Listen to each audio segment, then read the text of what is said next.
On the evening of Friday, the 18th of June 1875, as the work-weary residents of the Liberties began to settle into their tenement homes on Chamber, Ardee and Cork Street, the beginning of their peaceful and warm summer evening was disturbed by the alarming and panicked squeals of the pigs they kept in the yards below. They rushed to their windows and doors to search for the source of the commotion, only to be greeted with the terrifying sight of a river of alcohol-fueled flames flowing freely in the street below and rapidly approaching their overcrowded homes.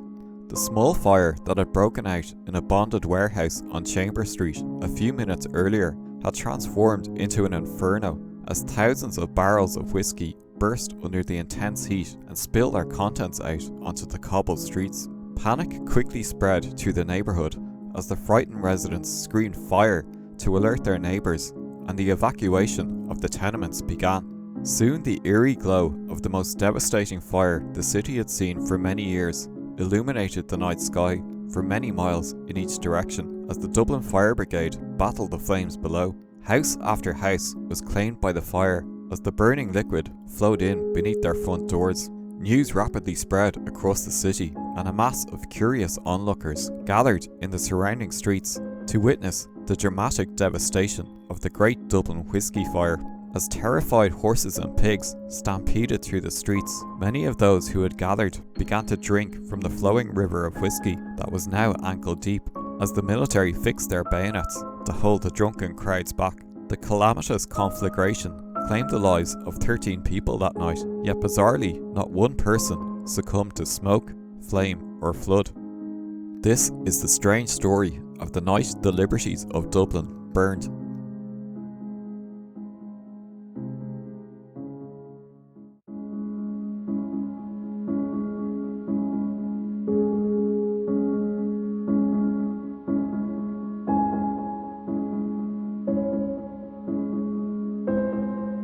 Please take a moment to like the video and subscribe to the channel so you don't miss out on the next upload. These videos take weeks to research, film, narrate and edit, so I would greatly appreciate if you would consider sharing the video with a friend or family member who you think might enjoy the story.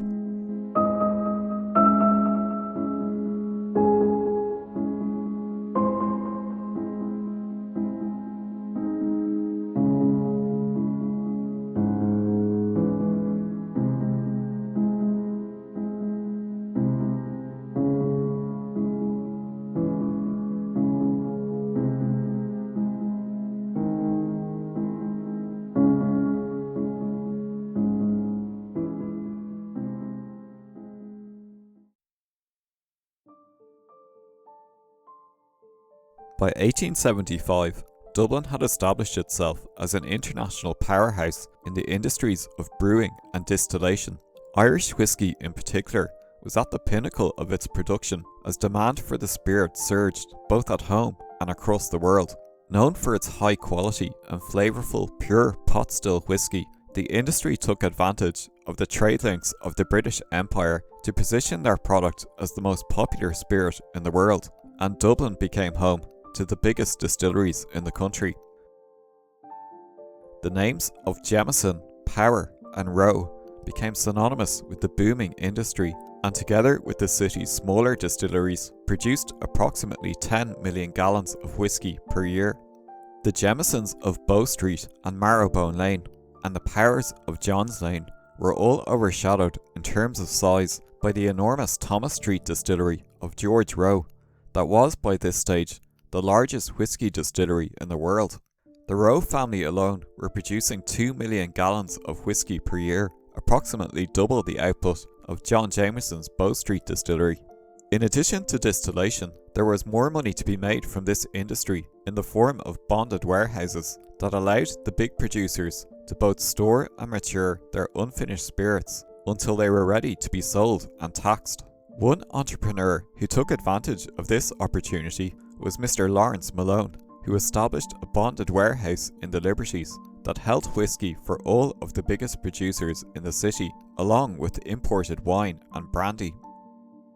Malone's warehouse occupied a large site that was bounded by Cork Street, Ardee Street, Chamber Street and Ormond Street, and contained thousands of gallons of highly flammable liquid. A fact that did not seem to worry the titans of the whisky industry or the city aldermen was that the streets that surrounded the warehouse were also home to thousands of poor working class Dubliners who occupied low quality and overcrowded tenement homes that literally came back to back with the storehouse in a city that until quite recently was ill prepared to deal with large scale fires. On the afternoon of the 18th of June 1875, an excise officer named Mr. Lynn inspected Malone's storehouse, and on completion of his duties, he exited through and securely locked the large doors behind him shortly before 5 p.m. He had noticed nothing out of the ordinary on his rounds that day, and certainly there were no signs of the smoke or fire that would shortly rip through the neighbourhood.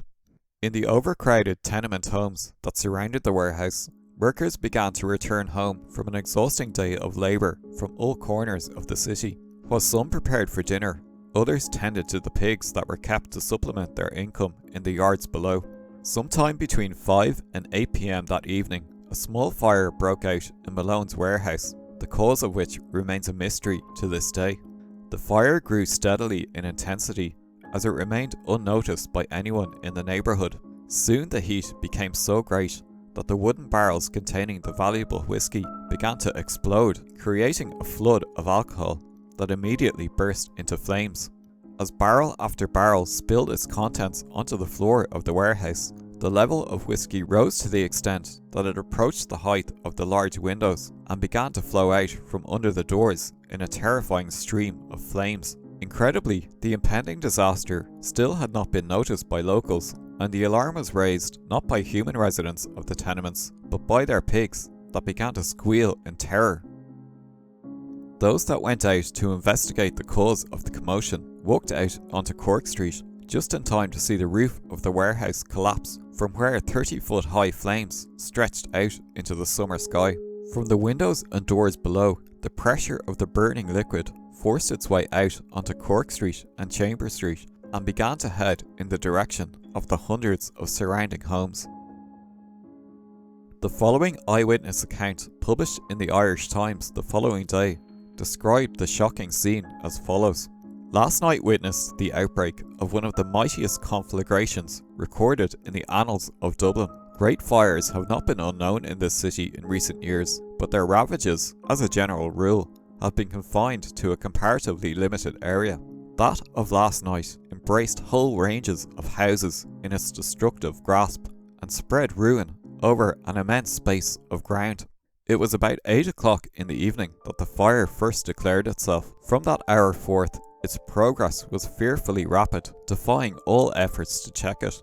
Mr. Malone's stores speedily became a glowing mass from which flames shot up skywards and gushed out horizontally in long tongues, spreading the destroying element over the adjacent buildings. In a short time, the whole north side of Chamber Street was in a blaze. Then the fire ran along Ardee Street, seizing upon house after house until the corner of Cork Street was reached. The streets swam with burning whiskey, which poured along the pavement in a river of liquid fire, emitting the heat of a furnace and lighting up the houses around with a strange, lurid glow. At about 11:45 o'clock, a tremendous explosion occurred at the corner of Cork Street. The centre of the street was torn up and a large yawning chasm appeared. This occurrence, which spread dismay among the thousands of spectators who were amassed in its vicinity, is supposed to have been occasioned by the burning liquid having come into contact with the main gas pipe through the sewers. As the disaster unfolded, the residents of the surrounding streets made a desperate effort to evacuate their homes and to save whatever possessions they could. For some, this proved to be more difficult due to age and infirmity. As the flames reached the corner of Chamber Street and Ardee Street, they set fire to Fitzsimon's public house. Mrs. Fitzsimons ran out into the street in a state of sheer panic, as in a bedroom above the pub was her elderly and bedbound husband and landlord of the pub, Mr. Lawrence Fitzsimons, who was unable to save himself and had to be carried to safety to the home of Mr. O'Grady in Newmarket by neighbours, while outside crowds of spectators gathered in their thousands to witness the spectacle. Further up Chamber Street, mourners at a wake were forced to carry the body of their loved one out of the house and leave it some distance away before returning to the scene of the fire themselves. The liquid flames flowed downhill from Chamber Street, along Ardee Street, and turned left into Mill Street, where it claimed an entire row of houses, as horses that had been set free from the stables ran terrified through the flaming streets.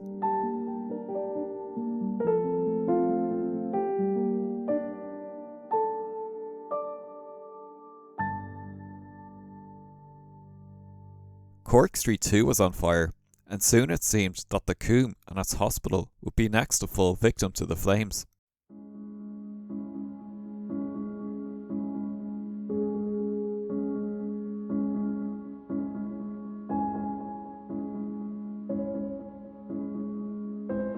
By this point, darkness had fallen, and the night sky was lit by an eerie glow that could be seen from the entire city. The news of the disaster spread through the city faster than a flood of burning alcohol, and thousands of people descended on the Liberties to see the fire for themselves. The fire filled the atmosphere of the southwestern part of the city, with a bright blaze visible from all parts of Dublin and doubtless for miles beyond its boundary. A fire of such a character possesses apparently a fascination irresistible for thousands of people. Between 8 and 9 o'clock, half of Dublin apparently turned out, abandoning every other species of attraction for that which involved the destruction of property amounting probably to hundreds of thousands of pounds. No street leading to the Coombe was without its thousands of people, all wending their way to see what was in fact one of the largest fires which the future annals of Dublin will save to record. By 9 o'clock, all the streets within the region of the conflagration were blocked up with people, and it required all the efforts of the military and police to form a cordon beyond which adventurous persons might not pass. By about 9 o'clock, if you passed down from Thomas Street into Mead Street and then to Coombe Street, and after forcing your way through the massed people to that centre of Ardee Street, where it is intersected by Cork Street, you would see before you a length of fire little short of a quarter of a mile, consuming everything within its reach. As the evening progressed, the crowds that had gathered became increasingly excited and raucous, and several times the soldiers that had been called to the scene were forced to fix their bayonets to hold them back. The task of bringing the fire under control fell to the Dublin Fire Brigade, who, under the command of their captain James Robert Ingram, had to push their way through the crowd several times to reach the scene of the disaster. Captain Ingram, who had served with the fire department of New York before returning to Ireland to take control of and modernise the city's ability to deal with disasters of this nature, realised that the brigade's water pumps were not only useless against the stream of liquid flames, but were in fact in danger of increasing its flow should they add more liquid to the flood. There was great concern that should the alcohol continue to spread into the sewers, that the ignition of methane gas could create further fires around the city. Captain Ingram realised that before the fire could be extinguished, it first had to be contained. He called for mounds of clay to be built up on each street to form a barricade and block the progress of the fire. Firemen and soldiers set to work as carts of clay, which mostly consisted of manure, arrived on the scene. Using shovels, they built up their barricades and then hosed them down with water to prevent them from catching fire. Captain Ingram's innovative plan soon began to work, as the progress of the fire was halted and the large pools of whiskey slowly began to burn themselves out, eventually allowing the fire brigade to use their pumps to tackle the many burning buildings in the vicinity. The sight of a river of whiskey flowing through the streets of Dublin proved to be an irresistible temptation to many of the people who had initially gathered to watch the fire. A bounty such as this seemed like a gift from the gods to those whose often brief and arduous lives saw little in the form of entertainment. Every vessel imaginable was used to scoop up the precious liquid. Those who did not have a cup used their hat, while others used their boots, and many simply scooped up the whiskey and drank it from their hands as the scene of the fire descended into a drunken street party. Drinking random spirits from a gutter is a rather risky endeavour at the best of times, but what those who partook in this particular drink did not realise was that rather than being the finished whiskey you could buy in a bottle, it was instead undiluted spirits, more than double the strength of regular whiskey, and by drinking it with such vigour, they were seriously at risk of suffering acute alcohol poisoning. Earlier that day, a young man named William Cheetham returned to the GPO after finishing his shift as a letter carrier. William was 18 years old and lived with his Aunt Jane at number 4 Nerney's Court off Gardiner Place. He departed the city centre and made his way back to Jane's humble courtyard lodgings, where he stayed for the next few hours.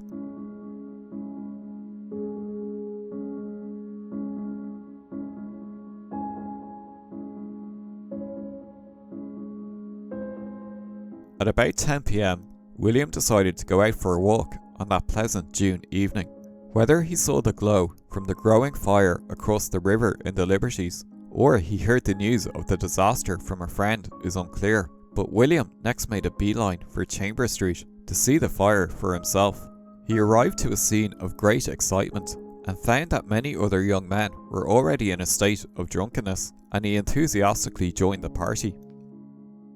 About an hour later, James Fox, who lived in the same building as William on Nerney's Court, also made his way to the fire. Shortly after he arrived, he spotted his young neighbour in the crowd on Chambers Street and soon realised that he was already completely drunk.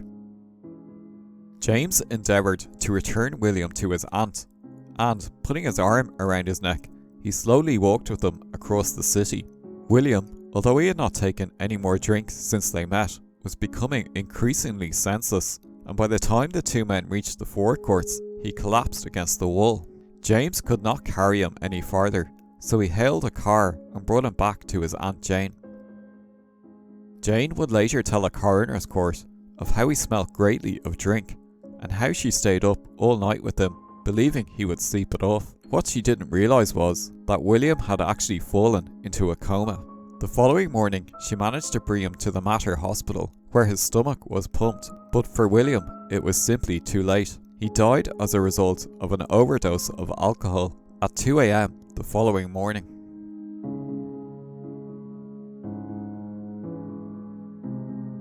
A few days later, the newspapers recounted the scene of an inquest at the Meath Hospital regarding the death of another young man named Matthew Healy of 2 Stirrup Lane. The coroner, Dr. Nicholas White, attended at 5 o'clock in the evening at Meath Hospital and held an inquiry into the cause of death of Matthew Healy.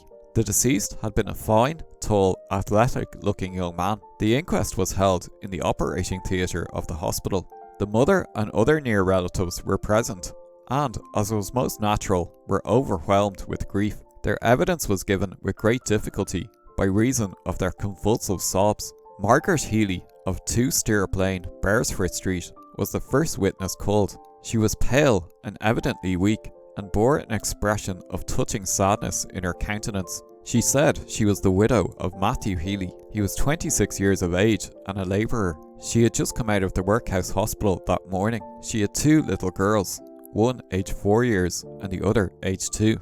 Mr. Henry Duggan, a builder from Terenure, said he was engaged in building a house at 69 the Coombe. At about 6 o'clock on Saturday morning, he came in to look after the structure, having heard that there had been a great fire in the locality. He was informed that during the night, a number of men had been found lying drunk in the yard, and that one was still there. He went to the man and felt his breast, which was very cold, but he was alive, and he had him removed to the hospital.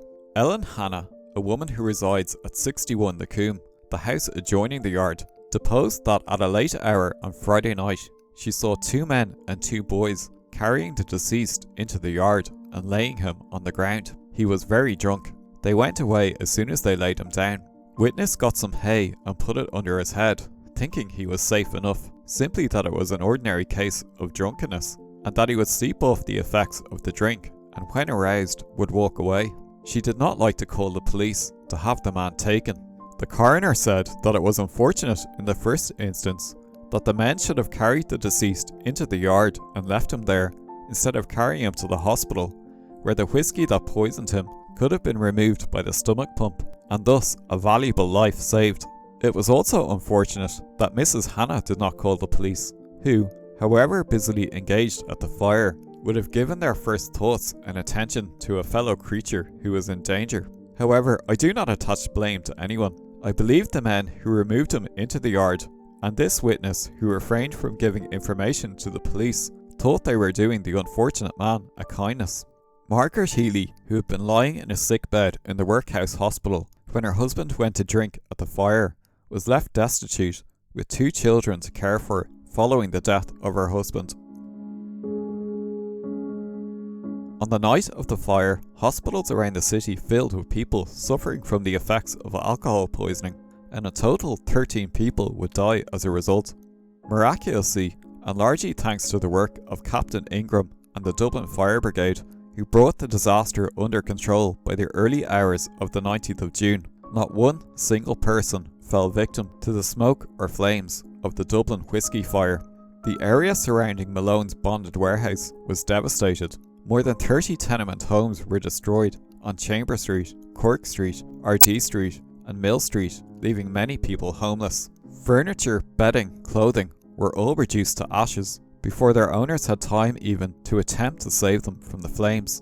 Considering the fact that a large number of the houses burned were let in tenements, and that each of these was occupied by several families, the aggregate of the destitute must be very large. We may safely assume that in most cases, these unfortunate people are for the present utterly unable to help themselves. With the wreck of their households, the instruments and materials of labour have also perished. For the majority, there is no alternative between prompt relief from the public and recourse to the workhouse. Businesses were also destroyed and livelihoods lost, but fortunately for Mr. Lawrence Malone, his whisky warehouse was fully insured at the time. Out of the 5,000 barrels of whisky the warehouse contained, only 61 were saved from the fire and the crowd. Several barrels, having been found by members of the public, were rolled away in the direction of the Coombe and were never seen again. William Cheetham, at 18 years old, was the youngest victim of the Dublin whisky fire. He was laid to rest in an unmarked grave in Glasnevin Cemetery.